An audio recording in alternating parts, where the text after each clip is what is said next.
ഉറപ്പായിട്ടും ട്രൈ ചെയ്യുമ്പം ബാക്കിയുള്ളവരുടെ പെർഫോമൻസുകൾ കാണുമ്പോൾ ഞാൻ അതിൽ കൂടുതൽ ഇതാവും. അങ്ങ് ഉം. അങ്ങൊരു സംഭവം എനിക്ക് നേരത്തെ ഉണ്ടായിരുന്നു. പക്ഷെ ഞാനതൊക്കെ മറച്ച് വെച്ച് പലപ്പോഴും ഈ പറഞ്ഞ പോലെ ചെയ്യാൻ വേണ്ടി ശ്രമിക്കും. ഉം. അത് കുറച്ച് സക്സസ് ആവും. ചില സമയത്ത് അതങ്ങ് പാളിപ്പോവും. പറഞ്ഞ അതിനു വേണ്ടിയാണ് സത്യം പറഞ്ഞു കഴിഞ്ഞാൽ ഈ വീഡിയോസ് ചെയ്തു തുടങ്ങിയത്. എനിക്ക് കുറച്ച് അതിനകത്ത് കൂടെ മാറണം. വീഡിയോസ് ചെയ്ത് അല്ലെങ്കിൽ സ്വന്തമായിട്ട് ക്യാമറയുടെ മുന്നിൽ ഇരിക്കാൻ പോലും എനിക്ക് പേടി. എന്റെ ക്യാമറ മുന്നിൽ ഇരിക്കാൻ എനിക്ക് പേടി ഇടയ്ക്ക്. അതെന്താ എന്താ അപ്പൊ ഒരു ഇത് എന്ത് ബുദ്ധിമുട്ടാ തോന്നുന്നത്?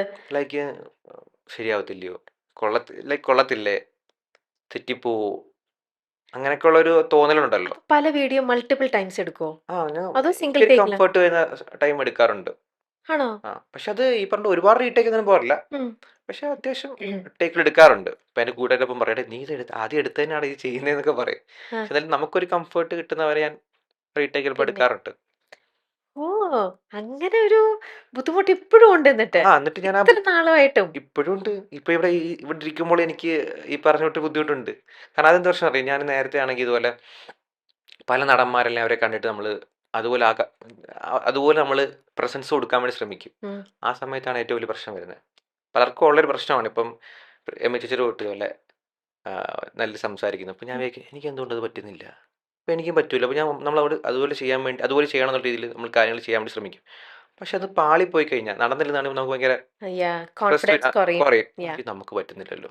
പക്ഷെ നമ്മൾ നമ്മളായിട്ടിരുന്ന് ചെയ്ത് കഴിഞ്ഞാൽ അത് നോർമലൈസ് ചെയ്ത് വരും. ഇപ്പൊ ഞാനത് ട്രൈ ചെയ്തു. ഞാൻ ഞാൻ നേരത്തെയൊക്കെ ഈ പറഞ്ഞ സിനിമ ഇന്റർവ്യൂലൊക്കെ പോകുമ്പോൾ മാക്സിമം ചിരിച്ചോണ്ടിരിക്കാൻ വേണ്ടി ട്രൈ ചെയ്യും. ഉം. എനിക്ക് ചിരി വന്നിട്ടില്ല. എനിക്ക് സത്യം പറഞ്ഞാ ചിരി അങ്ങനെ വരുന്നില്ല. വരുന്നില്ല. അപ്പൊ ഞാൻ തന്നെ ഇങ്ങനെ മോശമല്ലേ കാരണം അടുത്തിരിക്കുന്ന ആൾക്കാര് ആ. കാര്യങ്ങൾ പറയുമ്പോൾ ചിരിക്കണം. അല്ല ആ. ചിരി എന്റെ മെന്റാലിറ്റി അങ്ങനെയാണ്. ആ. അല്ല അവരെന്തെങ്കിലും വിചാരിക്കുവോ? അവർക്കെന്തെങ്കിലും ഈ പറഞ്ഞ തൊട്ട് അവർ കോമഡി പറയുമ്പോൾ നമ്മൾ ചിരിച്ചില്ല അവർക്ക് മുഖം വാടുവോ? യാ. ആ. ആ ഒരു ചിന്ത കൊണ്ട് നമ്മൾ ചിരിക്കാൻ വേണ്ടി ശ്രമിക്കും. പക്ഷെ അത് എനിക്ക് പിന്നീട് മനസ്സിലായി ഞാൻ അങ്ങനെ ചിരിക്കാൻ വേണ്ടി ഫേക്ക് ചെയ്യാൻ വേണ്ടി ശ്രമിക്കുന്തോറും എന്റെ സ്ട്രെസ് കൂടുന്നേ ഉള്ളൂ. അടുത്ത പുള്ളി പറയുമ്പോൾ ഞാൻ വീണ്ടും ചിരിക്കണമല്ലോ എന്നുള്ള എന്റെ ചിന്ത അങ്ങനെയാ പോകുന്നത്. ഈശ്വരാ! ഇപ്പഴും. അപ്പൊ ആ അങ്ങനെയാണെങ്കിൽ ഇപ്പൊ മഹാരാജ ഹോസ്റ്റലിന് വേണ്ടിയിട്ട് ഇങ്ങനെ പ്രൊമോഷൻസ് ചെയ്യുമ്പഴും നടക്കുമ്പഴും ഇപ്പഴും ആ ഒരു ടെൻഷൻ ശരിക്കും അലട്ടുന്നുണ്ടാവും അഖിലിനെ അപ്പൊ. ഉണ്ട് എനിക്ക് ഇടയ്ക്ക് വരാറുണ്ട്. പക്ഷേ ഈ പറഞ്ഞോണ്ട് ഞാനായിട്ട് ഇരുന്ന് സംസാരിക്കും. ഇപ്പൊ ഈ രീതിയിൽ സംസാരിക്കുമ്പോൾ എനിക്ക് വലിയ പ്രശ്നമില്ല. ഞാൻ കംഫർട്ടാണ്. ഉം. കാരണം ഞാൻ ഇങ്ങനെയാണ്. ഉം. എന്റെ സംസാരം ശരിക്കുള്ള സംസാരം എന്റെ അഖിലൻ എന്നുള്ള വ്യക്തിയുടെ സംസാരം ശരിക്കും ഇങ്ങനെയാണ്. ഉം. അപ്പൊ എനിക്ക് ഈ പ്രശ്നം വരാറില്ല. ഓക്കെ. നമ്മൾ ഇപ്പം ഇടയ്ക്ക് ഇപ്പം സ്റ്റേജിൽ കയറുമ്പോൾ മൂവി ടീമിലെ ആൾക്കാർ പറയണ്ട നല്ലോണം എനർജറ്റിക് ആയിട്ട് നിൽക്കണേ. ഉം. പക്ഷെ അങ്ങനെ എൻ്റെ ഉള്ളിൽ നിന്ന് ഒരു എനർജി വരാതെ ഞാൻ ഒരുപാട് എനർജി കാണിച്ചു കഴിഞ്ഞാൽ എനിക്ക് വീണ്ടും സ്ട്രെസ് ആവും. അപ്പൊ എങ്ങനെയാ വീഡിയോ ഷൂട്ട് ചെയ്യണ സമയത്ത് ഓരോ വീഡിയോയ്ക്കും ഓരോ ക്യാരക്ടേഴ്സിനും അഖിൽ കൊടുക്കുന്ന ഒരു ഇൻപുട്ട് ഉണ്ട്. ഒരു എനർജി ലെവൽ ഉണ്ട്. അപ്പൊ അതിലേക്ക് എത്താൻ വേണ്ടിയിട്ടുള്ള ഒരു പ്രോസസ്സ് എങ്ങനെയാ? അത് ഈ പറഞ്ഞു വിട്ട് ഈ പറഞ്ഞ ആഗ്രഹമാണ്. എല്ലാത്തിനും ബേസിക് എന്ന് പറയുന്നത് എൻ്റെ ആഗ്രഹമാണ്. ആദ്യമൊന്നും ചെയ്യുമ്പം ഈ പറഞ്ഞ എനർജി കാണത്തില്ല. അപ്പം നമുക്ക് തന്നെ ഒന്ന് കുറച്ചുകൂടെ ഒന്ന് എനർജി കയറ്റി ചെയ്താലോ. ഉം. സോഷ്യൽ മീഡിയ എന്ന് പറയുമ്പോൾ കുറച്ച് എനർജി ആയിട്ട് ചെയ്താലേ കുറച്ച് ആൾക്കാർ ശ്രദ്ധിക്കത്തുള്ളൂ. അതെ. പണ്ടത്തെ ട്രെൻഡ് അങ്ങനായിരുന്നു. ഉം. ഞാൻ വീഡിയോ ചെയ്ത് സ്റ്റാർട്ട് ചെയ്ത സമയത്ത് ട്രെൻഡ് എന്ന് പറയുമ്പോൾ കുറച്ച് കുറച്ച് എനർജറ്റിക് ആയിട്ട് കുറച്ച് ഓവറായിട്ടൊക്കെ ഇട്ടാലേ ആൾക്കാർ ഇഷ്ടപ്പെടൂ എന്നുള്ള ഒരു ട്രെൻഡാണ് തുടക്കത്തിൽ. ഉം. ബേസിക്കലി ഞാൻ ആ ട്രെൻഡിൽ നിന്ന് വന്നുകൊണ്ട് ഇപ്പോഴും ആൾക്കാർ എന്നെ കാണുമ്പോൾ ഓവർ ആക്ടർ, ഞാൻ ഓവറായിട്ടാണ് വീഡിയോ ചെയ്യുന്നത്, എക്സ്പ്രഷൻസ് ഓവറാണ്. ഉം. പക്ഷെ ഇത് ആൾക്കാർ മനസ്സിലാക്കുന്നില്ല. എൻ്റെ ഉള്ളിലെ സ്ട്രെസ് മറയ്ക്കാൻ വേണ്ടി ഞാൻ എൻ്റെ മുഖം ചെയ്യുന്നതാണ്. കാണിക്കുന്നതാണ്. ഈ പറഞ്ഞ അങ്ങനെ വന്നു പോകുന്നതാണ്. അല്ലെങ്കിൽ അങ്ങനെ ഇതാണെന്ന് ആർക്കും മനസ്സിലാവത്തില്ല. ആ. പക്ഷെ ഞാൻ ഈ പറഞ്ഞ ചിലർക്ക് റിലേറ്റ് ചെയ്യാൻ പറ്റും കേട്ടോ. ആ. ഇതേപോലെ സ്ട്രെസ്സും കാര്യങ്ങളും ഉള്ള ഇങ്ങനെ ഈ പറഞ്ഞ സ്റ്റേജ് ഫിയറും കാര്യങ്ങളും ഉള്ള കുറേ ആൾക്കാരുണ്ട്. അവർക്ക് ചിലപ്പം റിലേറ്റ് ചെയ്യാൻ പറ്റും. എനിക്ക് തോന്നിയിട്ടുണ്ട് അഖിലിന്റെ ചില വീഡിയോസ് കാണുമ്പം അഖില് അവിടെ ഓവറായിട്ട് അതിനെ ഒരു ഇത് ചെയ്യുന്നത്. പക്ഷെ ഞാൻ വിചാരിക്കുന്നത് അത് അഖില് നമ്മളെ ചിരിപ്പിക്കാൻ വേണ്ടിയിട്ട് അഖില് ചെയ്യുന്ന ഒരു സ്റ്റൈൽ. കാരണം നോർമലായിട്ട് ഒരാൾ ചെയ്യുന്ന പോലെ അല്ലല്ലോ. അവിടെ കോമഡി വർക്ക്ഔട്ട് ആക്കാൻ വേണ്ടിയിട്ട് അവിടെ ഒരു ഓവർ എക്സ്പ്രഷൻ കൊടുത്ത് അതിനെ അങ്ങനെ ആക്കുന്നതാണ്. അഖിലിന്റെ ഒരു സ്റ്റൈലായിട്ട് അത് പോർട്രേ ചെയ്യുന്നതാണെന്നാണ് അത് എന്റെ വിചാരം. എൻ്റെ ബോഡി തന്നെ കണ്ടെത്തിയ ഒരു എൻ്റെ സ്ട്രെസ്സിനെ ഓവർകം ചെയ്യാൻ വേണ്ടി എൻ്റെ മൈൻഡ് അല്ലെങ്കിൽ ബോഡി കണ്ടെത്തിയ ഒരു സംഭവമാണ് ഈ പറഞ്ഞ ഓവർ ആക്ടിങ്. ഓക്കെ. അത് പിന്നെ എൻ്റെ ഒരു സ്റ്റൈലായിട്ട് അങ്ങ് മാറി. പിന്നെ ഞാനങ്ങ് അക്സെപ്റ്റ് ചെയ്തു. എനിക്ക് ഓവർ ആക്ട് ചെയ്തേ പറ്റത്തുള്ളൂ. ഞാൻ ഓവർ ആക്ടറാണ്. അപ്പൊ ഈ ഒരു ഫിയർ മാറ്റാനായിട്ട് ഒരാളുടെ ഒരു സപ്പോർട്ട് എടുക്കോ? ഒരു കൗൺസിലറിനെ കാണോ? ഒന്നും അങ്ങനത്തെ ഒരു സംഭവം ഞാനായിട്ട് എൻ്റെ ചെയ്തില്ലേ? സ്വന്തമായിട്ട് എനിക്കൊന്ന് മാറ്റിയെടുക്കണം. ഓൾറെഡി ഇപ്പം കുറേയൊക്കെ മാറിയിട്ടുണ്ട്. ഉം. ഈ പറഞ്ഞിട്ട് നേരത്തെ തൊട്ട് ഇപ്പം എനിക്ക് ഫിയർ ഒന്നുമില്ല. നേരത്തെ ഇങ്ങനെ സംസാരിക്കാൻ പറ്റത്തില്ല. ഉം. ഇത്രയും വ്യക്തമായിട്ട് അല്ലെങ്കിൽ ഇത്രയും കാര്യങ്ങൾ ഉള്ളിൽ നിന്ന് എടുത്ത് സംസാരിക്കാൻ പറ്റത്തില്ല. ഉള്ളിൽ എടുത്ത് സംസാരിക്കാൻ ഭയങ്കര പാടാ. ഓ. ഇപ്പം നമ്മളിങ്ങനെ ചിലപ്പോൾ എന്തെങ്കിലും ആലോചിച്ചൊക്കെ ഇങ്ങനെ വേണമെങ്കിൽ ചിലപ്പോൾ പറയാൻ പറ്റും. പക്ഷേ ഉള്ളിൽ നിന്ന് എടുത്ത് സംസാരിക്കുക ഒരു സ്റ്റേജിൽ പോയി സംസാരിക്കാൻ ഭയങ്കര പാടായിരിക്കും. പക്ഷെ ഇപ്പൊ ഏകദേശം അത് ഞാൻ ഈ പറഞ്ഞ തൊട്ട് ഞാനായിട്ട് സംസാരിക്കുമ്പോൾ എനിക്കത് പറ്റുന്നുണ്ട്. അതുകൊണ്ടാണ് ഇപ്പം ഇൻസ്റ്റയിൽ നമ്മൾ കാണുന്നുണ്ട്. ഈയിടെ ആ മൂവിയുടെ പ്രൊമോഷന്റെ സമയത്ത് എസ്എച്ച് കോളേജിൽ ചെന്നപ്പം അവിടുത്തെ കോളേജിലെ കുട്ടികളുടെ അടുത്ത് ഇൻട്രോവേർട്ടിസത്തിനെ കുറിച്ച് അഖിൽ പറഞ്ഞൊരു കാര്യം. ഞാൻ അങ്ങനത്തെ ഒരു വ്യക്തിയാണ്. ഉം, പക്ഷെ എന്നെപ്പോലെ നിങ്ങളാവരുത് എന്നും ഉം, പറഞ്ഞ് ഇപ്പൊ അത് ഭയങ്കരമായിട്ട് വൈറലായിക്കൊണ്ടിരിക്കുകയാണല്ലോ. ഉം. അപ്പോൾ അവരുടെ അടുത്തൊരു ഇപ്പം വരുന്ന ജനറേഷന്റെ അടുത്തൊരു ഉപദേശം പോലെ അഖിലിന്റെ ജീവിതത്തിൽ നിന്നും എടുത്തു പറഞ്ഞൊരു കാര്യമാണത്. അതെ. അപ്പം അഖിൽ ഒരു ഇൻട്രോവേർട്ട് ആണ്. എനിക്ക് ഇൻട്രോട്ട് എന്റെ ആയി പോകുന്നതാ. ഈ ഫിയർ കാരണം നമ്മൾ ഇൻട്രോട്ട് ആയി പോകുന്ന. എനിക്ക് ഉള്ളിൽ ആഗ്രഹമുണ്ട് ആൾക്കാരടുത്ത് കുറെ ചിരിക്കല്ല ചിരിക്കണം, അല്ലെങ്കിൽ പറഞ്ഞിട്ട് ഭയങ്കര കോമഡി ലൗഡായിട്ട് കോമഡി പറയണം. സംസാരിക്കണം, കോമഡി പറയണം. പക്ഷെ ഇതൊന്നും വർക്കൗട്ട് ആവാറില്ല. ലൈക്ക് നമ്മുടെ ഉള്ളിൽ കാണുന്ന ഒരു രീതിയിൽ അഖിലിന്റെ ലോകത്തോ? വീട്ടിലെങ്ങനെയാ? അഖിലിന്റെ അച്ഛനും അമ്മയും ഒരു സിസ്റ്റർ ഉണ്ടല്ലോ. ഉം. സിസ്റ്ററിന്റെ കൂടെ എങ്ങനെ തല്ലുണ്ടാക്കുക, വീട്ടില് അങ്ങനെ തല്ലുണ്ടാക്കിയിട്ടില്ല. ഞാൻ അനിയത്തിയോട് അങ്ങനെ തല്ലുണ്ടാക്കിയിട്ടില്ല. ഇല്ല. ഞാൻ ആദ്യം അങ്ങനെ സംസാരിക്കാറില്ല. കസിൻസിന്റെ അടുത്തോ? കസിൻസ് ഉണ്ടോ ഒരുപാട്? കസിൻസ് ഒക്കെ ഉണ്ട്. ആ. ഈ ഇടയ്ക്ക് ഒക്കേഷനിൽ ഫങ്ഷൻസ് ഒക്കെ വരുമ്പോൾ കാണും, അല്ലെങ്കിൽ വീട്ടിൽ വരുമ്പോൾ കാണും. ഉം. അല്ലെങ്കിൽ ഞാൻ ഈ പറഞ്ഞിട്ട് വീട്ടിലങ്ങനെ ഒരുപാട് സംസാരിക്കാറില്ല. ഇപ്പൊ എൻ്റെ അച്ഛൻ ഇടയ്ക്ക് പറയും ഇതുപോലെ അച്ഛൻ്റെ അടുത്ത് ചോദിച്ചാൽ എന്താ അച്ഛന് വീട്ടിൽ കാറ് ഉണ്ട്, 2 കാർ ആ. കിടപ്പുണ്ട്. ആ. അച്ഛന് വേണമെങ്കിൽ കാറ് പഠിക്കാം. ഉം. അപ്പം അച്ഛൻ പക്ഷെ പഠിക്കത്തില്ല. ഞാൻ ചോദിച്ചാൽ കാറൊന്നും പഠിക്കാത്തത്. അല്ല ഇപ്പൊ ഈ കാറിൽ പോകുമ്പോഴാണ് നീ കുറച്ചൊന്ന് സംസാരിക്കുന്ന അടുത്തിരുന്ന്, അത് നഷ്ടപ്പെടുത്തണ്ടല്ലോ എന്ന് അച്ഛൻ അങ്ങനെ പറയാറുണ്ട്. ആണോ? വെച്ചാൽ അധികം അങ്ങനെ വീട്ടുകാരല്ലോ സംസാരിക്കും. അച്ഛനും അമ്മയൊക്കെ നല്ലപോലെ ആ. കുറേ നേരം കാര്യം പറയും. ആ. പക്ഷെ എനിക്ക് കുറച്ച് നേരം കാര്യം പറയുമ്പോൾ എനിക്കങ്ങ് ഡിസ്റ്റർബ്ഡ് ആവും. കുറച്ച് നേരം സംസാരിക്കത്തുള്ളൂ. അപ്പൊ പൊതുവെ അധികം സംസാരിക്കാൻ ഇഷ്ടപ്പെടുന്ന ഒരു വ്യക്തിയല്ല. അല്ല, കേൾക്കാൻ ഇഷ്ടമാണോ മറ്റുള്ളവരുടെ സംസാരം? കുറച്ചൊക്കെ. ആണ്. ആ. അപ്പൊ ഒരുപാട് അതിനോടൊരു താല്പര്യം ഇല്ല, അപ്പൊ ഇല്ല. ഇല്ല. പക്ഷെ സർപ്രൈസിങ് അഖിൽ അങ്ങനുള്ളൊരു വ്യക്തി മറ്റുള്ളവരെ ചിരിപ്പിക്കാനായിട്ടുള്ള ബാക്ക് ടു ബാക്ക് ഇത്ര അധികം വീഡിയോസ് ചെയ്തിരിക്കണമെന്ന് പറഞ്ഞാൽ ഒരു രീതിയിലും അതെനിക്ക് മാച്ച് ആവുന്നില്ലല്ലോ. അത് ഭയങ്കര പാടാ. കാരണം ഇപ്പൊ ഈ പറഞ്ഞ തൊട്ട് ഇൻട്രോവേർട്ട് അല്ലെങ്കിൽ ഇങ്ങനെ ഈ ഒരു ഫിയർ ഉള്ള ആൾക്കാർ മാക്സിമം എത്താൻ പോകുന്നത് ക്യാമറയ്ക്ക് പിന്നിൽ വരായിരിക്കും. ലൈക്ക് സ്ക്രിപ്റ്റ് റൈറ്റിംഗ് അല്ലെങ്കിൽ ക്യാമറാമാൻ. അതെ. അവിടെ വരെ അവർക്ക് പറ്റത്തുള്ളൂ. ആ. പക്ഷെ എൻ്റെ ഉള്ളിൽ ആഗ്രഹം ഉള്ളതുകൊണ്ട് അത് ബ്രേക്ക് ചെയ്യാൻ വേണ്ടി ശ്രമിക്കുകയാണ്. വാവ്, ഇങ്ങോട്ട് നൈസ്. എത്തണം. ഓക്കെ. അപ്പൊ അതിനാ ഞാൻ ചോദിക്കണേ, ഒരാളുടെയും കൂടി ഒരു ബാക്ക് സപ്പോർട്ട് ഉണ്ടെങ്കിൽ okay, go Akhil, you can do വൈഫുണ്ട്. ഇറ്റ്. വൈഫ് സപ്പോർട്ട് ചെയ്യും. ആണ്. ഉം. ആ. വൈഫ് പറയും പോയി ചെയ്യും, കുഴപ്പമില്ല. ഉം. ഞാനിട്ട് എന്തിനു ചെയ്തു, കുഴപ്പമില്ല. ഉം. അവർക്കിപ്പോൾ ചിലപ്പോൾ ആൾക്കാർ ചിലപ്പോൾ കുറ്റം പറയുമായിരിക്കും, ഇവൻ എന്ത് ജാടയാടാ. ഉം. ഇത് ഇപ്പം ഇങ്ങനെ സംസാരിക്കുമ്പോൾ ആൾക്കാർ അതെ. ജാടയാന്ന് വെച്ചാൽ എനിക്കല്ലേ എൻ്റെ ഉള്ളിലെ അവസ്ഥ അവസ്ഥ അറിയുള്ളൂ, ഉള്ളിൽ നീറുക എന്നുള്ള എനിക്കിങ്ങനെ കാര്യം. ചെയ്യാൻ പറ്റത്തുള്ളൂ. കാരണം നമ്മളങ്ങനെ മറച്ചു വെച്ചിട്ട് കാര്യമില്ല. ഉം.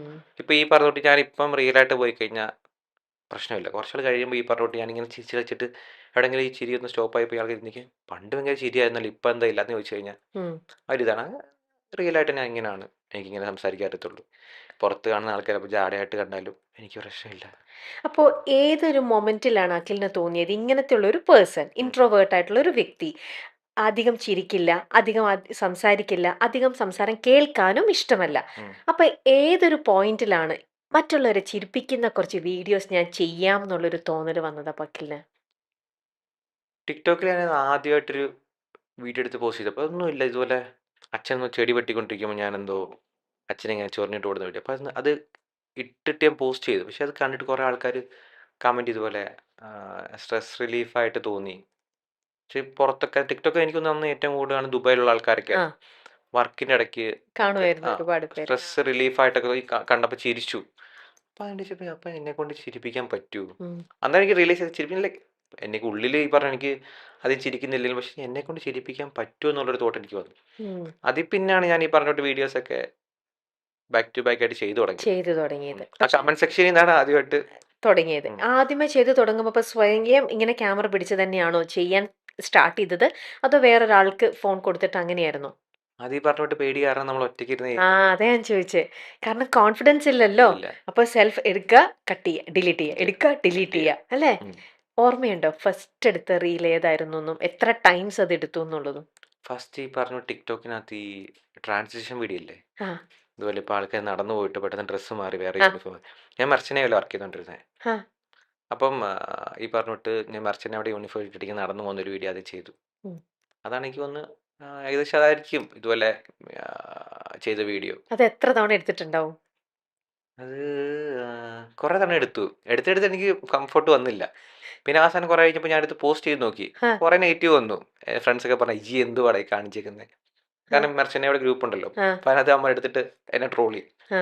ആൾക്കാരെല്ലാം. പക്ഷേ അന്ന് ട്രോൾ ചെയ്തൊരു കുറേ ആൾക്കാർ പക്ഷെ പിന്നീട് വന്ന് പറഞ്ഞതുപോലെ എടാ അന്ന് പറഞ്ഞത് ഇന്ന പോലെ കണ്ടിട്ടാണ് എന്ന് വിചാരിക്കില്ലെന്നൊക്കെ പറഞ്ഞ് പിന്നെ പറഞ്ഞിട്ടുണ്ട്. കാരണം അന്ന് ട്രോൾ ചെയ്ത ആൾക്കാർ പോലും അവരുടെ ഈ പറഞ്ഞ അവരോരോ സംരംഭങ്ങൾ തുടങ്ങുമ്പോൾ പ്രൊമോഷൻ വിളിച്ചിട്ടുണ്ട്.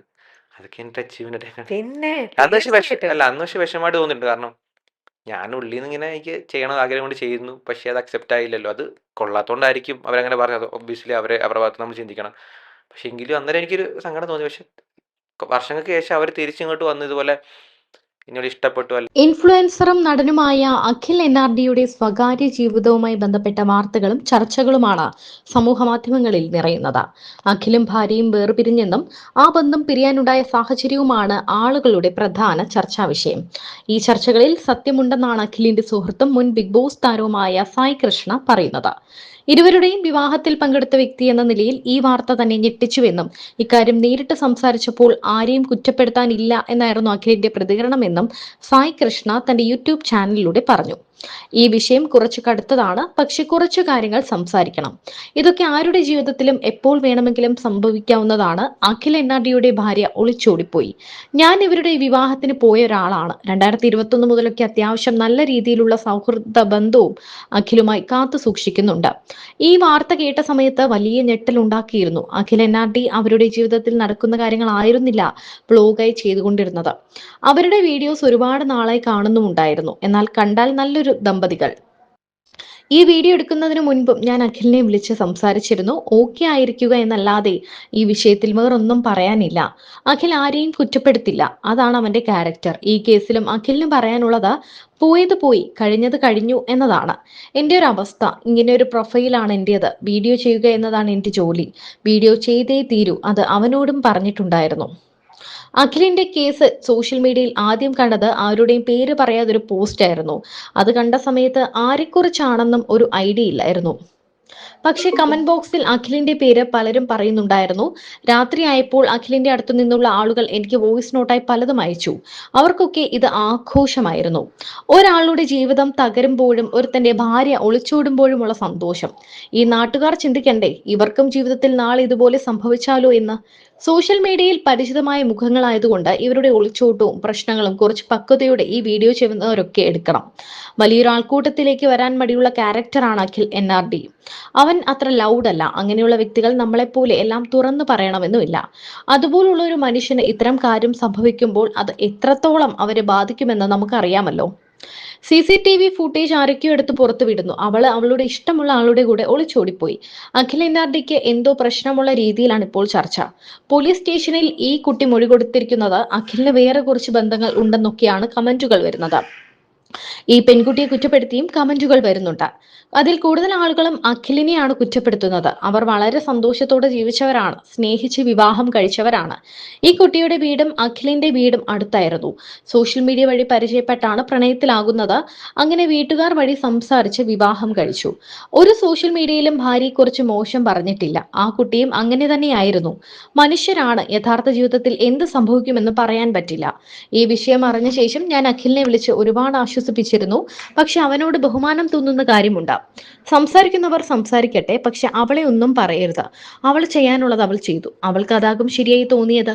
ഇത്രയും വർഷം പ്രണയിച്ച ഒരാളെ വെറുതെയെങ്കിലും ആളുകൾ കുറ്റം പറയുന്നത് കേൾക്കാനായി സോഷ്യൽ മീഡിയയിലേക്ക് ഞാൻ വരുന്നില്ല. സംഭവിച്ചത് സംഭവിച്ചു, ഞാൻ തിരിച്ചു വരും.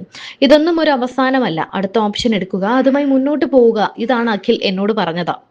പറയുമ്പോൾ ചിലർക്ക് ഫീൽ ആകും ഈ കുട്ടിയുടെ താല്പര്യമാണ് ആരുടെ ഒപ്പം പോവുക എന്നത്. ആ കുട്ടിക്ക് ബസ് കണ്ടക്ടറാണ് ഇഷ്ടപ്പെട്ടതിന്റെ അയാളുടെ പ്രൊഫഷൻ വെച്ച് അയാളെ തള്ളിപ്പറയേണ്ട കാര്യമില്ല. അയാളുടെ ഫോട്ടോയും പുറത്തു വന്നിട്ടുണ്ട്. ഇത് അഖിൽ NRDയുടെ ഭാര്യയാണോ എന്നത് അയാൾക്ക് അറിയാമോ എന്ന് പോലും നമുക്കറിയില്ല. ഒരു ബന്ധം അവസാനിപ്പിക്കാൻ ശ്രമിക്കുമ്പോൾ ഇരു വീട്ടുകാരോടും സംസാരിച്ച് നിയമപരമായി അത് അവസാനിപ്പിക്കാൻ ശ്രമിക്കുക. അല്ലെങ്കിൽ ജീവനും കൊണ്ട് ഓടേണ്ട ഒരു ടോക്സിക് റിലേഷൻ ആയിരിക്കണം. എന്റെ അറിവിൽ അങ്ങനെ ഒരു ടോക്സിക് റിലേഷൻ ഇതിലുണ്ടായിട്ടില്ല. ഇത് അപ്പുറത്തുള്ള ആളെ ഒന്നും അല്ലാതാക്കിയാണ് ഈ കുട്ടി ഇങ്ങനെ ചെയ്തിരിക്കുന്നത്. വളരെ മാന്യമായി ഈ ബന്ധം അവസാനിപ്പിക്കാമായിരുന്നു. അങ്ങനെ ഓടിപ്പോകാൻ മാത്രം എന്ത് പ്രശ്നമാണ് ഉണ്ടായിരുന്നത്? അവർക്ക് അവരുടെ ഭാഗമുണ്ടാകും. അത് ഞാൻ കേട്ടിട്ടില്ല. പോലീസ് സ്റ്റേഷനിലെ മൊഴിയായി എന്തോ പുറത്തു വന്നിട്ടുണ്ട്. അതും സത്യമാണോ എന്നറിയില്ല. ഞാൻ അഖിലിനോട് മാത്രമാണ് സംസാരിച്ചത്. ഒന്നുമല്ലേലും ഇത്രയും നാൾ നിന്നെ നോക്കിയ ആളല്ലേ, ഒരു ബഹുമാനം കൊടുത്തിട്ട് ഇറങ്ങി പോണമായിരുന്നു. നാളെ അഖിൽ എന്നാർഡ് എന്തൊക്കെയാകും നേരിടേണ്ടി വരിക? ആ കുട്ടിക്കും ഇതേ അവസ്ഥ തന്നെയാകും ഉണ്ടാവുക. നമുക്കൊക്കെ എന്തെങ്കിലും സംഭവിച്ചാലും നമ്മുടെ നാട്ടുകാർ ഇതൊക്കെ തന്നെയാവും പറയുക. ഇന്നും നാളെയും ഒക്കെയാണ് അഖിൽ നേരിടേണ്ടി വരുന്ന ബുള്ളിങ് ഉണ്ട്. നമ്മൾ എത്രയൊക്കെ വീഡിയോ ചെയ്താലും അതുണ്ടാകും. അഖിലൊക്കെ കാര്യങ്ങൾ പക്വതയോടെ നേരിടുന്ന ആളാണ്. പക്ഷെ ആളൊരു ഇൻട്രോവേർട്ട് ആയതുകൊണ്ട് ഈ സാഹചര്യം എങ്ങനെ അതിജീവിക്കുമെന്നും അറിയില്ല. നാളെ ഈ കുട്ടി വരും, അവരുടെ ഭാഗം പറയും. അപ്പോൾ അതും വീണ്ടും ചർച്ചയാകും. ആ കുട്ടി എന്തിനിങ്ങനെ ഒരു തീരുമാനം എടുത്തു എന്നതാണ് തന്നെ ചിന്തിപ്പിക്കുന്നത്.